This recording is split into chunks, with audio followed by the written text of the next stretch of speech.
পড়িনি স্কুলে, যদি কিছু ভুল হয়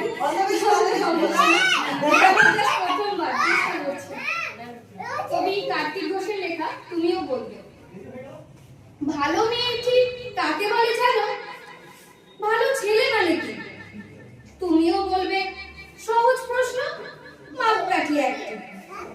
যে মেয়ে পেয়েছে অঙ্কে 100, যে ছেলে ভূগোলে সেরা, তারাই তো ভালো। সবাই বলছে হীরের টুকরো এরা। কাগজে ওদের ছবি ছাপা হয়, টিভিতে দেখায় মুখ। ওদের জন্য আমারও তো ভাই আনন্দে ভরে বুক। তবু কেন জানো তোমাকে বলছি, দেখে শুনে পাই ভয়।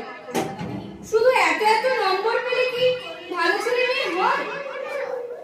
আচ্ছা ধরো না, যে মেয়ে পেয়েছে অঙ্কে অনেক কম, তার গান শুনে মুগ্ধ সবাই, হাততালি হওয়ার দরকার। ওই যে ছেলেটা পাস করে গেছে এবারেও টেনে তুলে। বলতে কি ভাই আমরা অবাক ওর আবৃত্তি শুনে। নাটকেও তার নেশা আছে খুব, পরের বিপদে ছোটে। পাড়ার তিন্নি বাংলায় নাকি 30 পেয়েছে মোট, কিন্তু মেয়েটা খেলাধুলাতে 10 খানা বায়না নিল। সত্যি বলো তো, তুমিও বলবে ওরা নয় কেউ দামি? চাই যে অনেক ইঞ্জিনিয়ার, চাই আরো ডাক্তার, পাশাপাশি চাই শিল্পী, খেলুড়ে, স্নেহময়ী সিস্টার।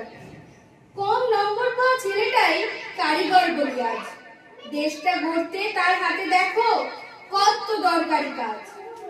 পরের দুঃখে কাতর যে মেয়ে মুখটি করেছে কালো, কম নম্বর পেয়েছে বলে কি বলবে না ওকে ভালো? অভাবের টানে কলেজে পড়েনি, ছোট দরমার বাড়ি, তবুও ছেলেটা বাবা মাকে দেখে ভাড়াতে চালাই গাড়ি। তাই বলছি কি শুধু নম্বরে হয় নাকি মাপকাঠি? ভালো ছেলে মেয়ে বলতে কি ভাই মানুষ চাইছে খাঁটি।